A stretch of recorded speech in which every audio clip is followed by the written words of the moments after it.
Let's bring in our guest now. In Taipei is Fangyu Chen, who is an assistant professor of political science at Soochow University.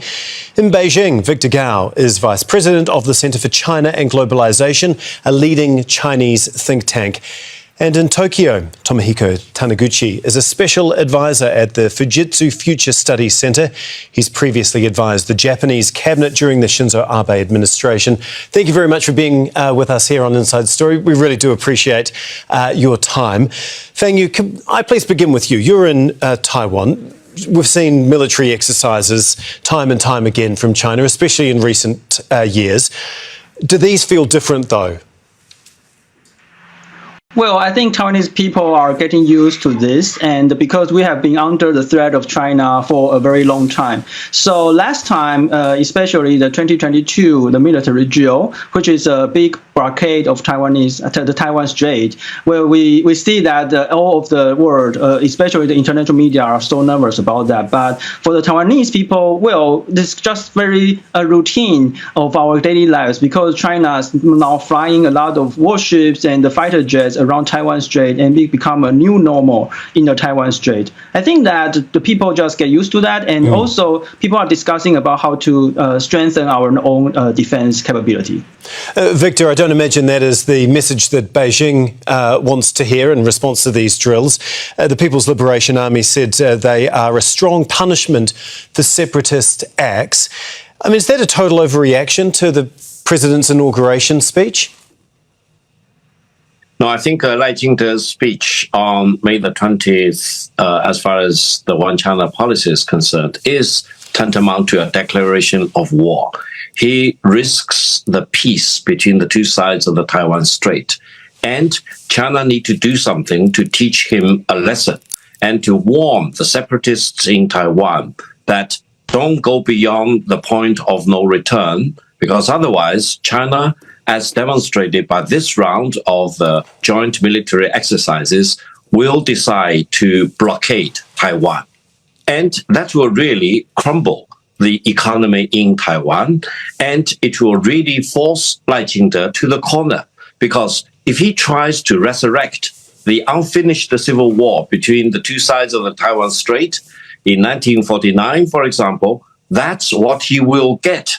And if he wants to bring disaster to the people on both sides of the Taiwan Strait by risking the so-called Taiwanese independence or separatism, that's what he will get. And this is not against the people in Taiwan. This is very focused on the separatists in Taiwan.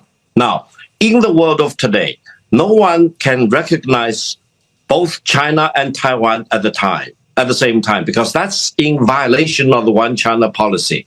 Any attempt to push Taiwan into a separate, sovereign, independent country is dead before it's starting. And that's the lesson that China needs to teach Lai Ching-te. And if he really wants to become more and more desperate to push for the so-called independence of Taiwan, he will destroy peace across two sides of the Taiwan Strait, and he will bring calamities not only to the people in Taiwan, but many other stakeholders in this part of the world. We are at a critical moment. We need to promote peace rather than allow people like Lai Ching-te to destroy peace. OK, Victor, thanks so much for that. But Tomohiko, you were listening to all of that. Do you think, is this a declaration of war like Victor outlined? And how is Japan and other regional players actually reacting to this? Is the whole region on edge? I think it's quintessential Mr. Gao, who speaks extreme rhetoric almost all the time. This is not going to invite war at all. Mr. Gao has just spoken along with the carefully crafted lines spelled out in the white paper, Taiwan white paper, issued in 2022, in which the Chinese Communist Party said clearly that the so-called quote-unquote separatist must be removed, which is why Mr. Gao is targeting at an individual, the President Lau. By the way, he is the president, democratically elected in the elections conducted very much in a peaceful way. Taiwan is an exemplar of a democratic process, which a lot of countries in the world should look up to now. I want to bring up a map that was put out by the People's Liberation Army now, which basically outlines exactly where the drills are being held. It basically shows the drills encircling the entire island, Fang Yu. That's obviously a deliberate tactic to try and intimidate Taiwan. Is it working? Well, hard to say how is it work, because last time we do see that people around the world, I mean the boats and also the airplanes just have to escape. I mean to avoid to fly through this region, because well there will be missiles and also a lot of warships and the fighter jets. So yeah, it's not only intimidation of Taiwan but also all around the world. I mean yeah, it's a typical bully. I mean you can see the bully language of that. Beijing has sort of intimated that this could be a prelude to further punishment, as the Chinese have put it. What sort of repercussions, what sort of further repercussions could we see? Are we talking sanctions here? Allow me to add a point first. The distinguished panelist from Japan mentioned the Japanese unconditional surrender in 1945. He pretends to forget that after Japan unconditionally surrendered, in China, there was a civil war. The nationalist government was defeated and fled from mainland China to Taiwan. Yes. That's the root cause of the separation of the two sides of the Taiwan Strait. And the unfinished civil war doesn't give any qualification for Taiwan to become a separate, independent, sovereign country. It is part of China. Ask the Japanese government whether China is one China, whether Japan recognizes Taiwan as being part of China. If the panelist from Japan says, no, Japan doesn't recognize that, he is overturning China-Japanese diplomatic relations, because the cornerstone of China-Japanese diplomatic relations is for Japan to acknowledge that there is only one China and Taiwan is part of China. Okay. Does he want to contradict the official policy of Japanese government? Okay. No, he does not have the courage or the bravery to do that. Okay, Tomohiko. He does not need to fool the Victor, I'm people going to jump the in world. here because I want to give Tomohiko a chance to respond. Are you overturning China's relationship Yes. status? Thank you. There is one thing in common between the Japanese position and the American position as regards the so-called one China policy. The Tokyo government at the time, and Washington, D.C. as well, acknowledged that the Chinese Communist Party says this and that. That's it.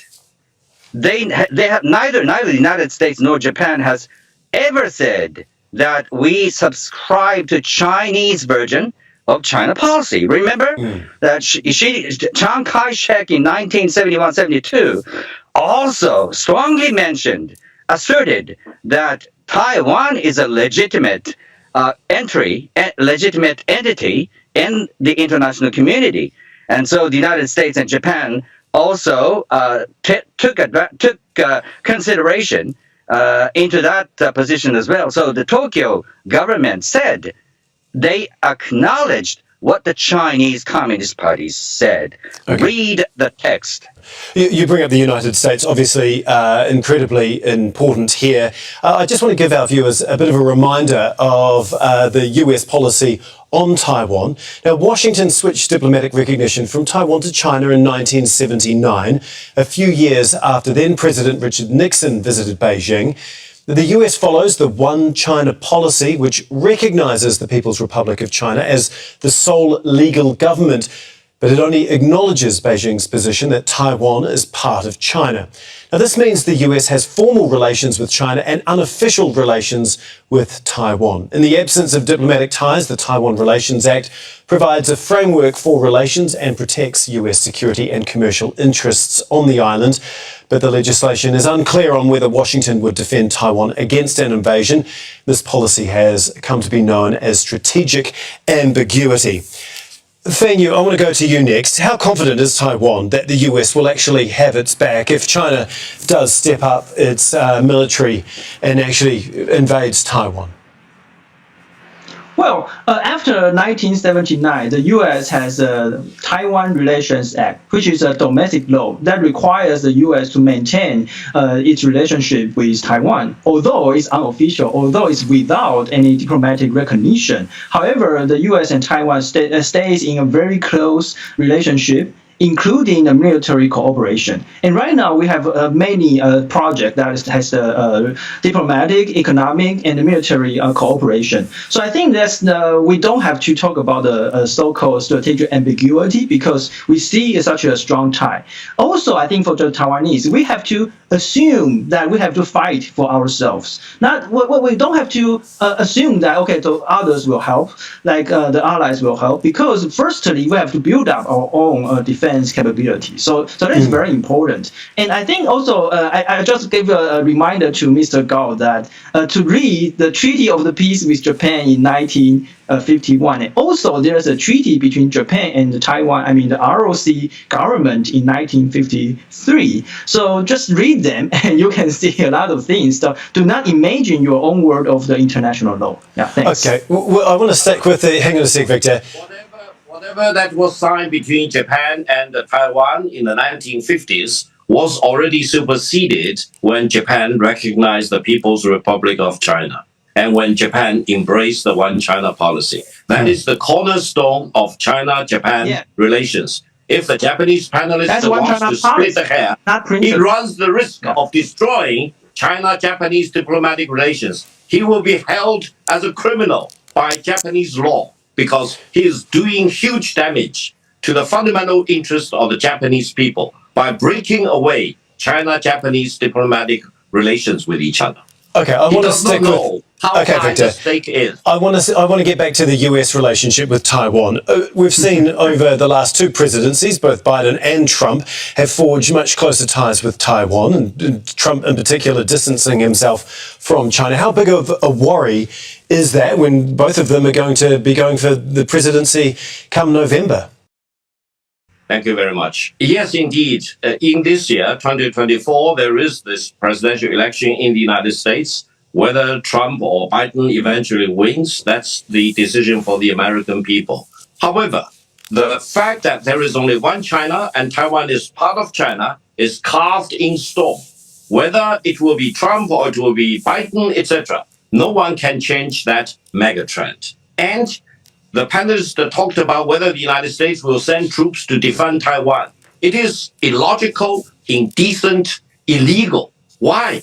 Why should the United States get involved in the resurrected civil war between the two sides of the Taiwan Strait? The United States will have no standing to fight on one side of the civil war against the other side of the civil war. Why should the United States spill the blood of the American soldiers for achieving Taiwanese independence? Anyone who indulges in that fantasy is out of his mind. It's a military invasion. It's an invasion, not a civil war. Sorry. You are now using a military to there invade is only Taiwan. one China. Read the papers. It's not aggression of one country to another. It will be a civil war. It will be like President Lincoln's war against the Confederation. It is not war between two countries. Taiwan will never be able to become an independent separate country. Okay, I'm going to jump in here. Thanks very much, guys. Hang on a sec. I want to go to Tomohiko because Victor mentioned before that we're almost at the point of no return. Does it feel like that there in Tokyo? And what do you think is going to happen next? It is the national security, it is the pride, it is the military that matter far, far more than economic buildup. Perhaps because China has grown so much economically. But unless and until they can annex Taiwan, they cannot fulfill the so-called China's dream, which makes it even more difficult.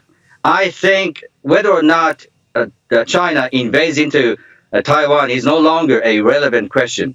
When and how would be the relevant question.